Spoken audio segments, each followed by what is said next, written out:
Assalamualaikum warahmatullahi wabarakatuh. Nama saya Nadila Salfa Tufaila dengan NIM 2020 1011 1131777. Di sini saya akan mempresentasikan UTS Hukum Islam. Yang pertama adalah dalam ilmu fikih dikenal istilah usul fikih dan kaidah fikih. Dua istilah ini sebenarnya merupakan dua istilah yang berbeda, baik secara definisi maupun penggunaannya dalam menetapkan hukum-hukum fikih.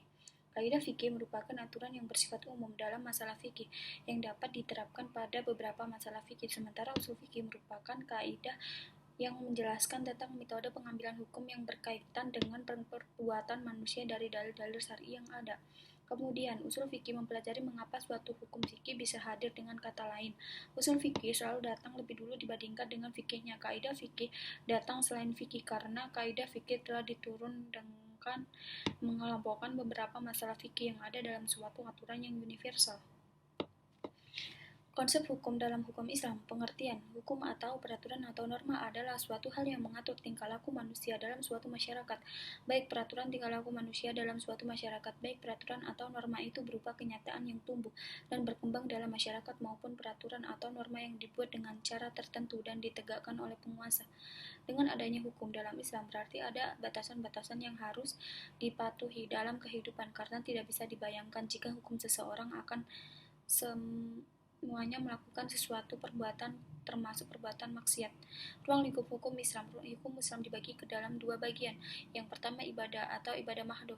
Ibadah mahdoh adalah tata cara beribadah yang wajib dilakukan seorang muslim dalam berhubungan dengan Allah seperti sholat, puasa, zakat, dan haji. Yang kedua, muamalah, ibadah ghairu mahdoh. Muamalah adalah ketetapan Allah yang langsung berhubungan dengan kehidupan sosial manusia yang sifatnya terbuka untuk dikembangkan melalui istiadat manusia yang memenuhi syarat untuk melakukan usaha itu. Dengan adanya hukum ibadah mahdoh dan muamalah ini, jika diamalkan oleh manusia akan dapat terpelihara agama, jiwa, dan akalnya, sehingga menjadi yang berilmu, beragama, dan berakhlak mulia. Tujuan hukum Islam secara umum adalah untuk mencegah kerusakan dan mendatangkan keselamatan, mengarahkan manusia kepada kebenaran untuk mencapai kebahagiaan hidup di dunia dan di akhirat kelak. Menurut Abu al-Sahibi, memelihara agama, jiwa, akal, keturunan, harta. Metode pengambilan hukum istibat al-hakam melakukan pendekatan kebahasaan. Yang pertama, kata berbentuk amr dan kaidah. Pengertian al-amru menurut bahasa amr berarti susunan atau perintah, sedangkan menurut istilah adalah al-amru talabu fiti minal il udna. Al-amru ialah tuntutan melakukan pekerjaan dari yang lebih tinggi kepada yang lebih rendah. Yang lebih tinggi kedudukannya adalah syar'i, Allah Subhanahu wa taala atau Rasulnya, dan kedudukan yang lebih rendah adalah muamalah. Jadi amar adalah perintah Allah atau Rasulnya kepada mukallaf untuk melakukan suatu pekerjaan. Bentuk lafaz amar. Yang pertama, fi'il amar. Contoh, wa aqimus sholata wa atuz zakata wa atul wa ma'ar rakiin. Dan dirikanlah sholat dan tunaikanlah zakat dan rukuklah bersama orang-orang yang rukuk. Fi'il mudhari yang didahului dengan huruf lam amr. Wala takum minkum ummatun ila ghairi wa ya'muruna bil ma'rufi wa yanhauna 'anil munkar wa ulaika humul muflihun. Dan hendaklah di antara kamu yang menyeru kepada kebajikan, menyuruh kepada yang ma'ruf dan mencegah dari yang mungkar. Dan Islam fi'il amr dan isim masdar pengganti fi'il, misalnya kata ihsana atau berbuat baiklah, dan kalimat berita atau kalam khabar fi'il mahdi dan mudhari. Kaidah amar menunjukkan kepada wajib dan menunjukkan kepada sunnah. Amar tidak menunjukkan untuk berulang-ulang, amar tidak menunjukkan untuk bersegera, amar dengan wasilah-wasilahnya, amar yang menunjukkan kepada larangan, dan amar menurut masanya, qada dengan perintah yang baru, martabat amar sesudah larangan.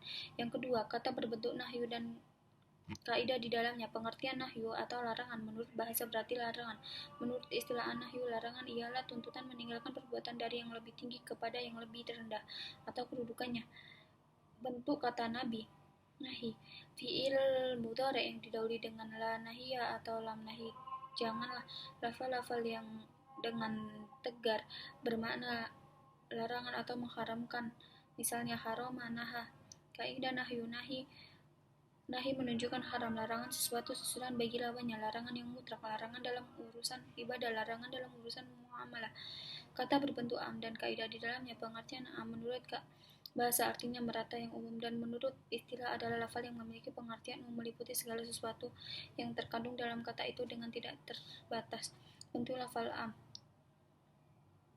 lafal qala setiap jami'ah seluruhnya. Kedua kata tersebut keduanya mencakup seluruh susunan yang terbatas jumlahnya. Kata jamak, kata beda tunggal, lafal asma al-wasfu, lafal asma asyar, isim nahrah, isim mufrad, lafal jamak yang ditarifkan dengan idafah, isim-isim mausul, isim-isim narot. Kaidah-kaidah lafal am, tertutupnya kemungkinan ada pengutusan menunjukkan makna seperti itu, tidak disertai karina. Kata berbentuk khas, lafal khas berbentuk mutlak, lafal khas berbentuk muqayyad, lafal khas berbentuk amr, lafal khas berbentuk nahi. Kata berbentuk tahsil dan pembagiannya. Mukhasis yang tidak dapat berdiri sendiri, tetapi pengertian selalu berhubungan dengan dalil yang termasuk. Mutasil adalah istisna. Ia mengeluarkan sesuatu dari yang lainnya, seperti silahkan makan buah itu kecuali mangga. Syarat tunggal seperti jika telah wudhu kamu berarti dari najis. Syarat berbilang yaitu suatu hal yang harus menyatu. Sifat-sifat disebut di belakang dan satu lafaz atau beberapa lafaz. Goyah badal ba'da min kulli.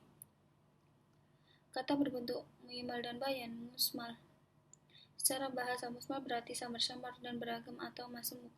Musmal ialah suatu lafal yang belum jelas, yang tidak dapat menunjukkan arti sebenarnya apabila tidak ada keterangan lain yang menjelaskan.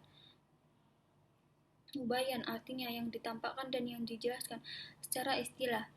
Berarti lafal yang dapat dipahami maknanya berdasarkan asal awalnya atau setelah dijelaskan oleh lainnya. Kata berbentuk mutlak dan muqayyad. Pengertian mutlak, kata mutlak secara bahasa berarti jelas, tidak terkait dengan ikatan atau syarat tertentu. Pengertian muqayyad secara bahasa, kata muqayyad berarti terikat. 8. Kata berbentuk maktuf dan pembahagiannya. Pengertian mantuk dan maktuf.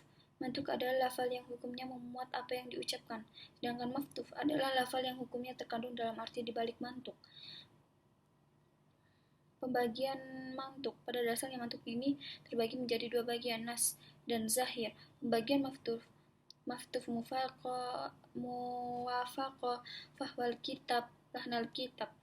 Maftul mukhalafah yang pengertian dia pahami daripada ucapan baik dan penetapan maupun nafi meniadakan. Oleh sebab itu diucapkan seperti firman Allah, apabila diseru untuk menunaikan sholat Jumat maka bersegeralah kepada mengingat Allah dan tinggalkanlah jual beli. Dari ayat ini dapat dipahami bahwa boleh jual beli di hari Jumat sebelum azan dikumandangkan dan sesudah mengerjakan sholat Jumat.